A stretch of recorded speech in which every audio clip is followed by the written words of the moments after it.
I'm Elizabeth Ashley, the Secret Healer. Welcome to my channel, list of essential oils and their uses. And this video answers the question, do essential oils really work? Mainly I'm talking about anxiety and depression for this, because this is part of a series that I have made for Mental Health Week. However, all of the things that I say in here are also relevant to any other condition that you're thinking about. So, first of all, to point out the essential oils behind me. I wouldn't do this job if I didn't believe that they work. I've seen them work very, very strongly, but my work is specifically research-based.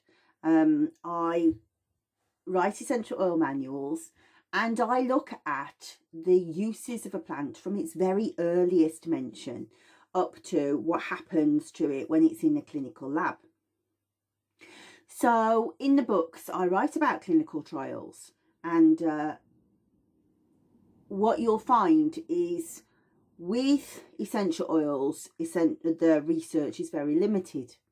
And the reason for that is because drugs companies are very interested in what essential oils can do. It's worth recognising that when they send somebody out to see some far off place at the end of a rainforest, they're sending them because they want to understand why that plant gets such good results. So they're basing their research on the fact that they know that the plant does tremendous medicine. They want to understand why it does, so they can replicate that part that does the magic. Now, one of the greatest things about essential oils is also their weaknesses as far as medicine is concerned. When they send somebody off to see this shamanic doctor, they'll say, tell me about helichrysum is a tremendous example. Tell me about helichrysum. And he will say, well, if you get it from Corsica, it works very different to if you get it from Croatia. Plants respond to the soil that they're in, to the circumstances that they grow in, to the challenges that they meet. So very much like, good example is the surroundings they find themselves is called the terroir. And the terroir is a French word taken from wine, completely taken from wine. So if you get yourself a bottle of champagne, where does champagne come from? It comes from the Champagne region in Reims in France, and no other wine can be called champagne. And the reason for that is because it's the terroir that's made it exactly the way that it is. It's a protected industry. So you can buy Cava and Prosecco. They are sparkling white wines, but they're not the same. The same applies with essential oils, because the diversity of where they find themselves growing in means that the chemistry inside is different in every single way. So the chemistry that you find in the helichrysum from Corsica is rich in a component called neryl acetate. It's not so much in Croatia. Croatia is tremendous for as like an immune system component. So it's stronger at helping things like well, in a petri dish, HIV, HPV. Whereas if the one from Corsica, this neryl acetate, is what makes your skin look magnificent. So there's that diversity. And actually with helichrysum, from town to town, from hill to hill, from field to field, it gets intricately different. So the difficulty for a drugs company is A, being able to buy enough of that to be able to make enough of the drug that they want. But also from a patent point of view, it's not legal. You cannot patent a plant medicine because it changes so much. So that's rubbish to them. If they can't patent it, how can they go out and make a drug and make millions out of it because they can't have that monopoly on it. So their way around it is to say, right, okay, well, when I understand what the component is that's doing the work, then I'll make a synthetic replication of that. So going back to helichrysum, neural acetate, make a tremendous neural acetate, a synthetic form, then you can make a lovely skin cane. And yes, you can. That's true. Yes, you can. But aromatherapy is a holistic medicine, and that operates on 2 levels. So the first is that using the whole plant is better. But even in an essential oil isn't a whole plant. And you might say, well, that's obvious because you can't see the petals out of rose. You know, where's the concrete bit that makes the petal? All I've got is the fragrance. But actually, it's more complicated than that, because all that you've got is the oily components that were small enough to pass through distillation. So a lot of the medicine is left behind. So, for example, you may have seen a lot of information out there saying that doctors are researching frankincense for its ability to kill cancer. Yes, they are. It's very exciting stuff. And potentially there are some terpenes in there that will do the job, but the one that they've isolated will do the job is called boswellic acid. Boswellic acid is an enormous molecule, way too big to be pushed by steam, so it stays in the resin. So can frankincense essential oil cure cancer? We might find out it does in the future. We might find there's a terpene in there that does it. We might find that there is stuff left. But at the moment, that essential oil, there's nothing in that essential oil that we know will kill cancer. Nothing. And that's not the drugs company telling you, keeping secrets from you because they don't want you to know it's there. Well, it's not there. Simple as.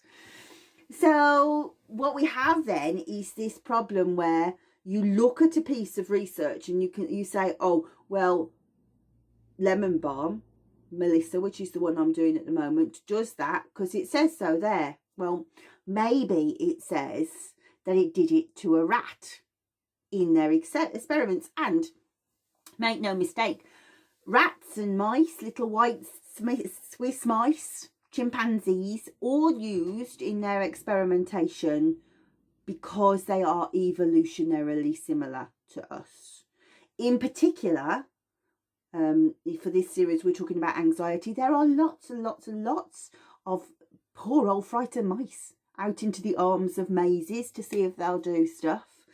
And when we see that they can, right, so they measured it and their hypothalamus did this and then amygdala did this, and we're starting to understand what it does, we must still be careful, because there's an interesting one in cannabis medicine, for example. We can see that in a rat, depleted levels of anandamide lead to a depressed phenotype. In other words, if it hasn't got enough of this, what we call a ligand, I'll explain what a ligand is in a minute. If it hasn't got enough of this ligand anandamide to be able to trigger like a keyhole effect and switch the receptor on, then it will be depressed. But the problem is it doesn't happen in mice. So if we can't say that it's a depressed mouse, mice are just like, yeah man, I'm cool. Don't know what you're talking about, I'm really cool. So we definitely can't say it's in humans. However, anandamide is what we call endogenous ligand. That means it's the chemical that lives in your body and is naturally there, as opposed to introducing it with an essential oil or a drug or whatever. Endogenous ligand means that it's supposed to be there, and it is there. And it's called an endogenous ligand to the CB1 receptor, cannabinoid 1 receptor. So a ligand means it's like a key that goes in the hole and locks it to activate it and make it work, or unlocks it and turns it off. Endogenous ligand means natural key to switch that receptor on and off. Where was I going with this? Oh yeah. And so we, as I say, we see this in rats. We see it, we don't see it in mice. So we're not sure whether it happens in humans, but about 6 years ago maybe, there was a really interesting study of people who had been close to ground zero on September the 11th. And we know that anandamide levels go a little bit skewed in times of trauma. This is why cannabis medicines are so useful for people who have PTSD. So they looked to see, were the levels of anandamide low in those people? And the answer was resoundingly yes. But was it anxiety that did it? Was it depression that did it? Was it trauma that did it? Or was it the low levels of anandamide that brought about the trauma, the depression and the anxiety? And the answer to that is we don't know, because again, not all of them were symptomatic in the same way.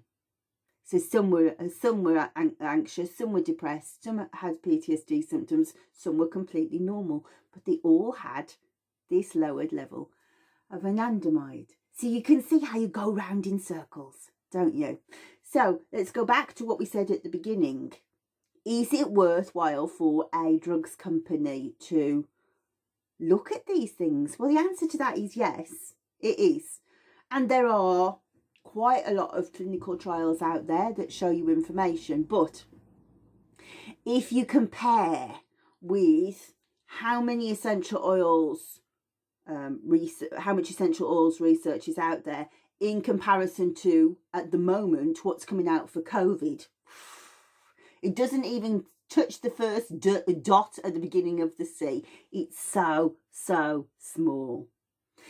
And of course, if they could find an answer to anxiety, then it would make them lots of money. But if they can find the vaccine for COVID-19 right now, then the focus has shifted. So what's going to happen, I think, we've yet to see, is it's going to disappear. There'll be so little research to draw on. So what we'll find then is when you're watching somebody who is talking about an essential oil because they want you to buy an essential oil, nothing wrong with that. I want you to buy essential oils, so just not that bothered about them taking it from me. I'm more bothered that you get better. You might find that they use a piece of information and they say that it proves it did this in a let me see, give an example. Okay, so helichrysum, let's go back to helichrysum. Helichrysum's been proven to eradicate HIV. Yes, it has. Yes, it has. But it was in a petri dish, a little test tube. It didn't even make it to clinical trials of animals. We don't know the reasons why it didn't. It certainly hasn't been tested on humans. And sometimes, quite often, what you'll find is when it's given to a human, the component kind of bubbles up and decays. So there are lots of reasons for companies not to publish their research. So you'll kind of get this like piece of information and then it all goes very quiet. Maybe because it didn't prove what they wanted it to prove. Maybe it disproved something else that they're already using and they think, maybe it just didn't go anywhere. Maybe the information was not significant enough to be able to get the funding to be able to see. A good example is tea tree and manuka essential oils. In the 1990s, MRSA was, or MRSA, I think you call it in America, MRSA we would say in this country, was absolutely ravaging hospitals. And we aromatherapists knew straight away, if we gave somebody that kind of infection, tea tree or manuka, it would be fine. It would be fine. So we were very excited when they decided to research it from a clinical point of view. And all of their research backed up everything that we saw. Yes, it eradicates it on surfaces, in petri dishes. Yes, it went through animal trials. Yes, it went through even people. But what they couldn't do is get it to scale up on a level that would put it into a clinical setting so that they could use it in hospitals. And so therefore was no use to them whatsoever. And so they discontinued the research. So you have to be really careful to be able to say, right, okay, what I understand is that people have seen this work, and that's as much as you can say, right? I think the limitations of this video is another factor. It's beautiful. What would we have done through this lockdown if we had not been connected in this manner? I've learned so much from different videos, and I hope that you learn a lot too. But in mental health, more than anything else, your reasons for being ill are different to my reasons, to his reasons, to her reasons. And when you feel that physical effect of depression or anxiety, then you're a long way down the road. And so there's a lot of unpicking, of stitching to find your way back. And so an essential oil recipe will help. There's no doubt it will help. But I always say it's a bit like first aid. Yeah, you might find that, well, you know, if it stops a panic attack, whoa, that's exactly what we want, right? And but long term, you might think, well, but I'm not really getting better. I'm just managing the symptoms. And that is exactly what's going to happen using essential oils from a recipe like that. It's going to take you to go and see somebody or to talk to somebody who really can analyse and go, right, okay, oh, that happened to you. Right, well, I know how to go in from that angle. Oh, this is going on in your life, yeah. Okay, so you need a slightly different oil to do that, yeah? And an aromatherapist can do that for you. And I think that's just kind of reminded me of something else that I wanted to say as well, going back to the clinical trials, this idea of, I'm not sure we care how it works, we just care that it does work, you know?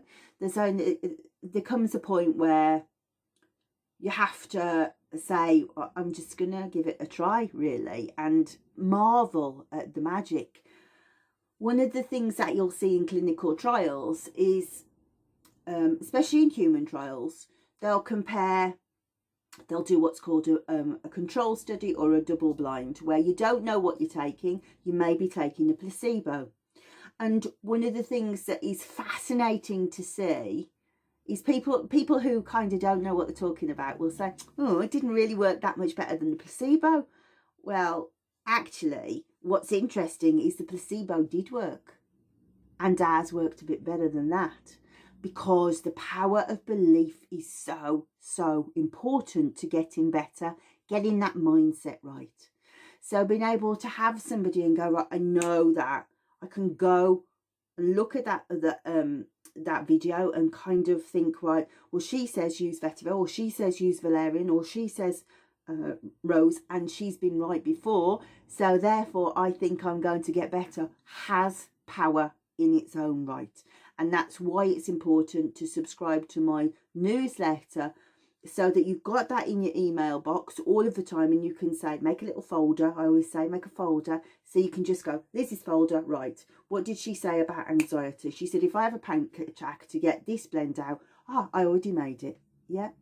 So the placebo effect of having somebody by your side who knows what to do is really, really important. So we've talked about science, we've talked about the integrity of the plant, this holistic thing. You know, if you take a for example, in copaiba oil, you take beta caryophyllene out in black pepper and all manner of different things, because it's such a good anti-inflammatory. If you take that out and isolate it, great, it will do its job. But within the sphere of the plant, its job was to support another component, and that's job was to support another one and then another one. We call it in aromatherapy, we call it synergy, you know. And an essential oil is already a synergy because it has many, many components together. Imagine then the power of going, right, I'm going to take that synergy and I'm going to mix that synergy and that synergy, building up all the different constituents. You can make superb blends which are really efficacious for many different conditions as long as you know what you're doing. And so this is why I wanted to be very clear in this series of what the pitfalls were and the opportunities. So finally, finally, I wanted to say about how individual, we talked about somebody's condition being individual, but also your response will be individual. So kind of to understand this, we really need to think about what an essential oil is. And I'm going to do another video, yet another video, that talks about what is an essential oil. So we'll go more into that because I find it amusing to do. It's one of my favourite things to teach. So I'll put it aside to teach. But know that when you inhale an essential oil, and that's not even touching using it topically, this is just inhale. When you inhale it, it goes up the nose, and at the end of at the back of the nose, there's what's called the olfactory bulb, and it's covered. It's only about the size of, if you're English like me, 5p piece. Little, aren't they? If you're American, a dime. It's only about that big, but it's covered in 100,000 olfactory receptors. And those receptors open, remember the ligand and the endogen. It's rude on here. It looks rude. It's not supposed to be rude. The ligand goes into the membrane, switches it on and off. So those receptors are the keyhole. So 100,000 different ones to pick up, send information received at the receptor along olfactory neurons and to the brain. When your sense of smell goes to a part of the brain called the limbic system, and it's a really primitive, very ancient, possibly the most ancient part of the human brain. And the limbic system not only looks after smell, but cognition, learning, emotions, creativity, all in that part of the brain. And so if you can imagine then, if you have, in my Mind, Body, Spirit book, I talk about a trauma. I found a passage where a guy who had been serving in Afghanistan, I think, had been witness to a suicide bomber. And he talked about that trauma of that moment affecting him on so many different levels via smell. So he talks about how he can't go to a barbecue or be close to a barbecue because it reminds him of the burning flesh. This is absolutely what happens with aromatherapy. You will smell something and it will register a memory. And it registers a memory because you can recognise 3 million different smells, apparently. So it might be, we always talk in aromatherapy of how you smell lavender, and perhaps it reminds you of your nan. How you feel about your nan then becomes an issue, doesn't it? So, oh, I feel loved and calm and nurtured and important, versus she was dreadful. She locked me in a cupboard. Do you really want to smell lavender? Everyone's different. So that relationship with the fragrance has come right at the end of my lecture, but actually it's the most important thing. Picking up that bottle of essential oil and thinking, how does that make me feel? And that is got to be a gut reaction of, straight away it's gone to my amygdala of fear, my ventromedial prefrontal cortex that tries to switch off the fear. Which works? Do I immediately trigger a fear response because there's a memory there, or does the VMPFC, the prefrontal cortex, go, oh no, now that's nice. I like that. Let's bring down the your breathing. Let's slow your breathing. Let's dilate your pupils. If you're frightened, your pupils dilate. The sympathetic nervous system through the VMPFC, the prefrontal cortex. The sympathetic nervous system says, bring that down, calm that down, slow your breathing, rest and restore. It's going to be that single fraction of a second that triggers that memory that will decide how you respond. Complicated. It's very complicated and marvellous. Absolutely marvellous. And I think that the most important thing that I want to remind you, yeah, it is smelly stuff. It is. And it's lovely. It's so luxurious. But it is a science and it is an art. And you have to be careful that you don't let one become more than the other. If you become really analysed by the fact that lavender activates this receptor and that system, you lose the beauty. It is beauty of how your emotions go, oh gosh, that memory, oh my goodness. And you're taken back to that place that made you feel really happy. And anchoring it, how do we anchor it? That's your art. That's your art. So just be really careful not to get bogged down by too much art and not have the science, not understand the science that you're hearing, or being too scientific and then losing that. Because the second that you do, it's not going to work as well. So I think that probably has been fairly thorough, and I feel better. I feel better for getting that out there, because I don't like to see people being misled and lies by omission. That's all I'm going to say. So without further ado, go to the description. Have a look. Which one's most you? Are you anxiety? Are you depression? Are you anxiety and depression? Are you stress? Are you anxiety? Are you stress and anxiety? Are you depression? Are you not depression? You're just sad. Are you not sad? You're grieving. Are you not grieving? You are traumatized. Something's just happened. Or did something happen for a long time ago and you are suffering PTSD? Different oils, different mechanics all of the time. So I'm giving you a lot here, honestly. And so I really want you to use it. I want you to feel better. Have a look, and hopefully I have answered, do essential oils really work for anxiety and depression? Yes, they do. Absolutely they do.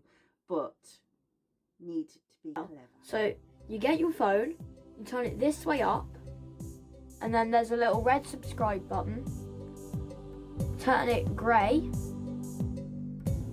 by clicking it, and then there's a little bell. Click that and press all at the bottom of your phone or tablet or computer. It will say you will receive all notifications, and then there's a little hand with a thumbs up. Click that, it'll turn it blue and it says added to your liked videos, and there will be comments, and if you want to you can send a comment and say like hi's to Mum and Gaggai, and then the link to the next video will be in the description below underneath the video. So bye.